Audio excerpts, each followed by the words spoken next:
Hola, estamos aquí esta tarde para comentar los resultados de un nuevo estudio sobre el problema de la estimulación cardíaca en pacientes con síncope reflejo cardioinhibidor. Como sabéis, este es un problema todavía por solventar porque afecta a una serie de pacientes que tienen síncopes recurrentes y a pesar de que el síncope neuromediado es de buen pronóstico, las recurrencias afectan de forma importante a la calidad de vida. Y para identificar qué pacientes pueden beneficiarse y cómo beneficiarlos, tenemos varios problemas que todavía están por solventar. El primero es diagnóstico, porque las dos herramientas de las que disponemos en el momento actual son o bien la prueba mesa basculante, que como sabéis es una prueba de provocación, y a pesar de que ha sido y es muy útil para aprender y para ver lo que ocurre, no siempre reproduce lo que le ocurre al paciente en la clínica.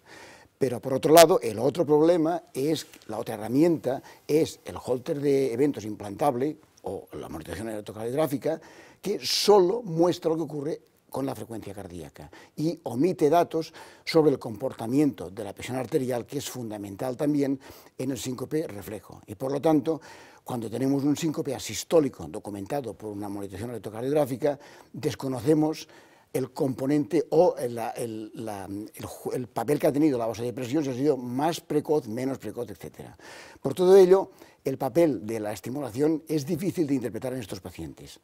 Por otro lado, las herramientas de las que disponemos, que es el marcapaso en este caso, tienen también limitaciones, porque a diferencia de la bradicardia puramente arritmogénica, que el marcapaso actúa cuando baja la frecuencia cardíaca, en el síncope neuromediado los síntomas suelen empezar con la hipotensión, no con la caída de la frecuencia cardíaca, que suele ser tardía. De forma que los marcapasos convencionales suelen actuar tarde. Las dos marcapasos que se han propuesto que pueden ayudar a solventar este problema son los marcapasos con detección de caída de frecuencia, el rate drop response, y el marcapaso que detecta la impedancia ventricular, que empezaría a actuar no determinado por cambios en la frecuencia, sino en la impedancia. Y es ahí donde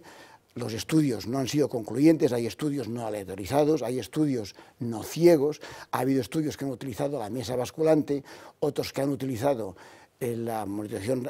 prolongada, y de todos ellos, además, la mayoría han utilizado marcapasos o convencionales o con rate drop response. Por lo tanto, este estudio analiza el papel del marcapaso con el algoritmo CLS en pacientes con síncope neuromediado. Ricardo nos va a contar cómo funciona ese tipo de marcapasos. Como has comentado, Ángel, uno de los componentes fundamentales del síncope neuromediado, del síncope reflejo, es la bradicardia, y por eso siempre se ha pensado que el marcapasos podía ser una herramienta para el tratamiento de estos pacientes, basándose en la caída de frecuencia, en corregir la bradicardia cuando la bradicardia ya ha tenido lugar. Está claro que no corregimos la hipotensión, eso no lo podemos arreglar, pero siempre se ha intentado buscar corregir la bradicardia. Los primeros estudios indicaron que la simple implantación de un dispositivo podía tener un efecto placebo y que, por tanto, todos los pacientes que se sometieran a un estudio deberían ser implantados de alguna manera para evitar ese posible efecto placebo que supone el implantar el dispositivo. Hasta ahora casi todos los estudios que se han publicado se basan en algoritmos, como tú has dicho, de caída de frecuencia, y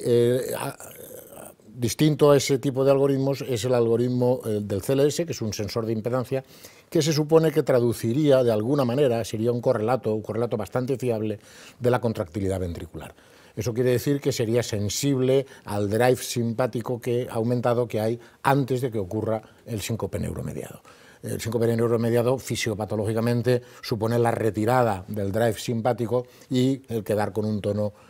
vagal aumentado, que es el que produce la hipotensión y la bradicardia. En este caso, el marcapasos, al detectar un aumento de la contractilidad, de la impedancia,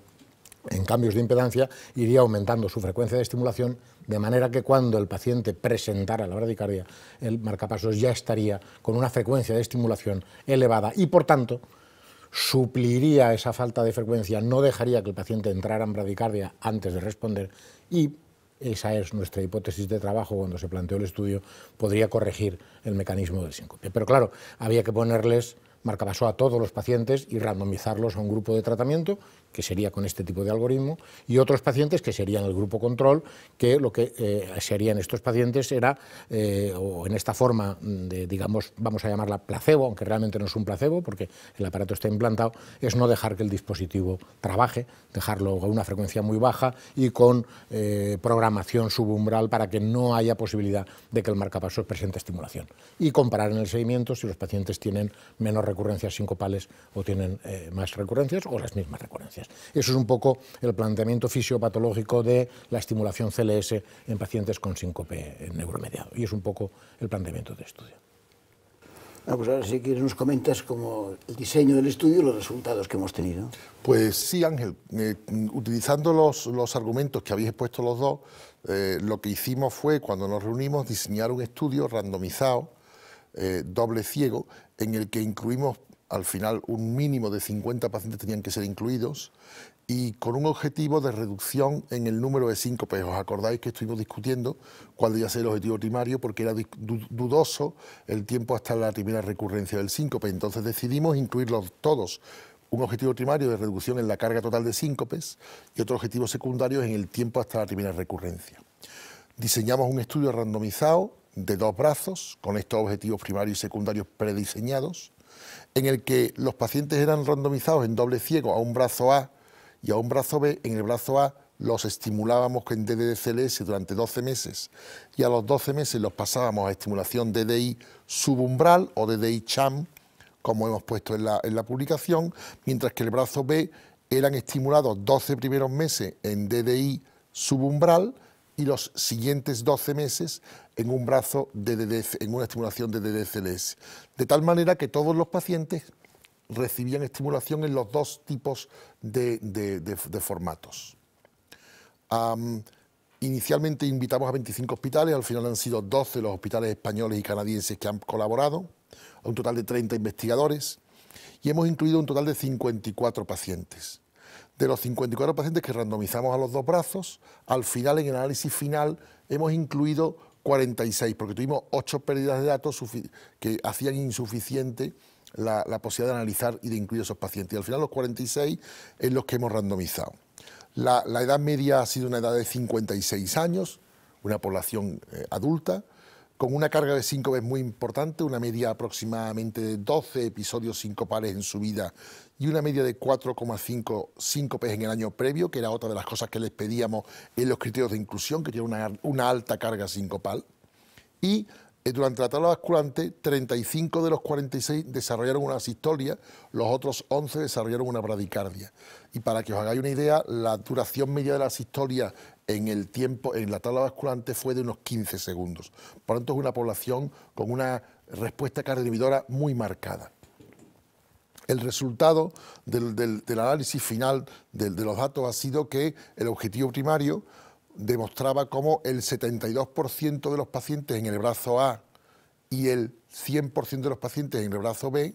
reducían más del 50% la carga de síncopes en el tiempo que estaban estimulados en DDD-CLS frente al tiempo que estaban estimulados en DDI subumbral. Si analizamos la parte de los objetivos secundarios, el tiempo en el que los 46 pacientes estaban estimulados en DDD-CLS, solamente 4 de ellos tuvieron un nuevo síncope. Sin embargo, el tiempo en el que los 46 pacientes estuvieron estimulados en DDI subumbral, 21 de ellos tuvieron síncope, una diferencia del 8% al 45%, como veis aquí.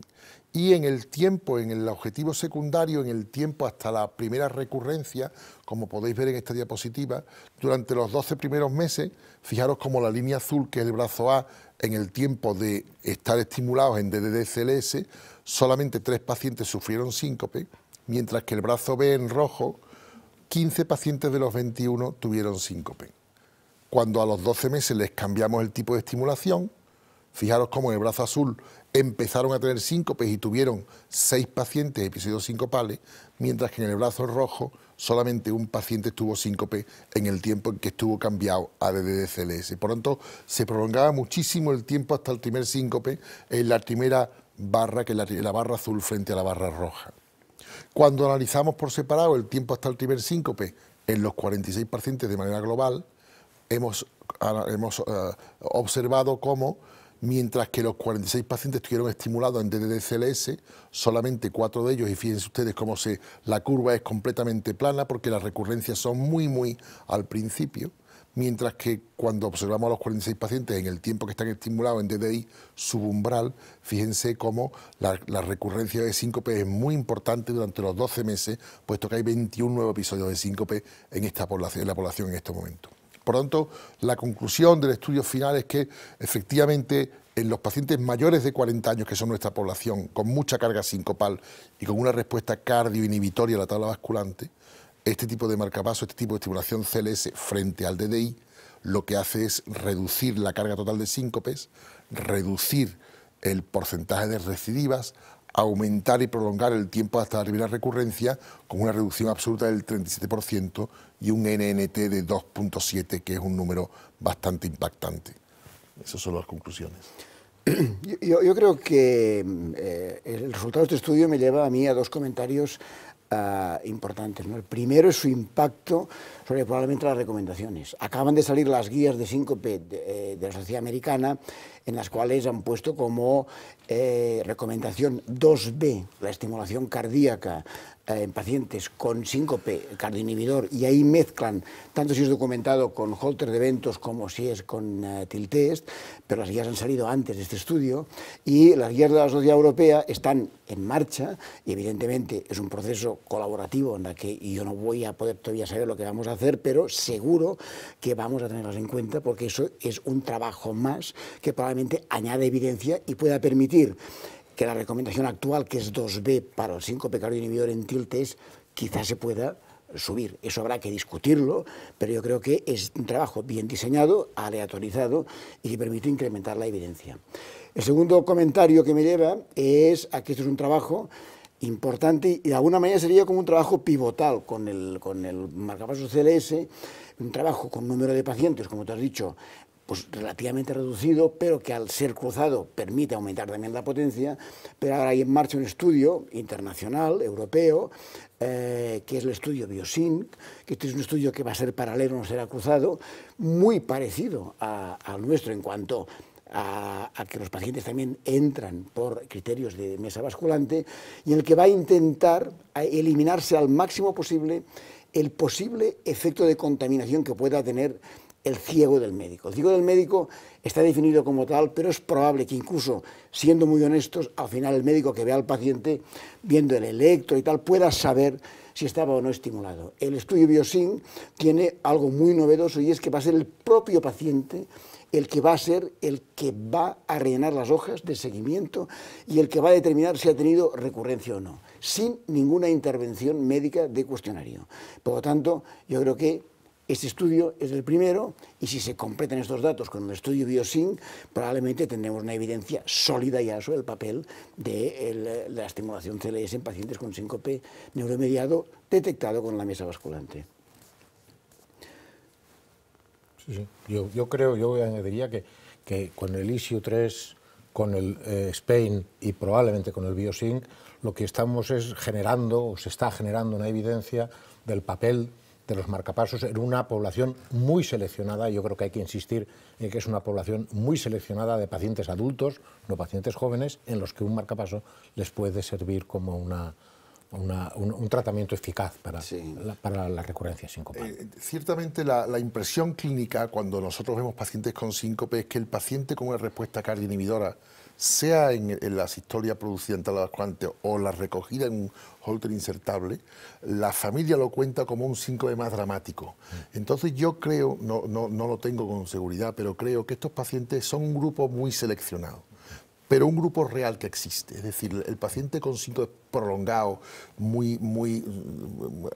sintomáticos y que le deja una astenia importantísima durante el día, muchos son en reposo, incluso nocturnos. Incluso episodios nocturnos, que son a veces también que se ven en los estudios, son una población diferente dentro del subgrupo de pacientes con síncope neuromediados. Por lo tanto, es muy importante la selección adecuada del paciente. Esto es lo más importante, creo yo. Sí, aquí hay un tema que he comentado al principio y que luego tú comentas en la discusión del artículo también, y es el papel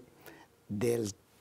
TIL-TEST y de la monitorización electrocardiográfica en la selección ya más afinada de estos pacientes, porque es cierto que al final en el estudio Spain un 50% de los pacientes recurren, con lo cual quiere decir que la mesa basculante deja todavía algún hueco que no afina, y en el estudio ISU3 también hay un 50% de pacientes que recurren. Y probablemente al final, si queremos afinar bien, a lo mejor habrá que utilizar los datos combinados de las dos técnicas diagnósticas. En cualquier caso, yo creo que, como ha dicho Ricardo y como tú has presentado muy bien esto, yo creo que marca o añade un dato ya sólido en una dirección que yo creo que lo que hay que es afinar, pero que es incuestionable, que hay que considerar el marcapasos en pacientes con síncope, pacientes de edad, recurrente, severo, intratable. O sea, que no es algo para aplicar a la mayoría de pacientes con síncope reflejo, que son muchos, sino este es su grupo de población. Sin duda, esa es la población seleccionada.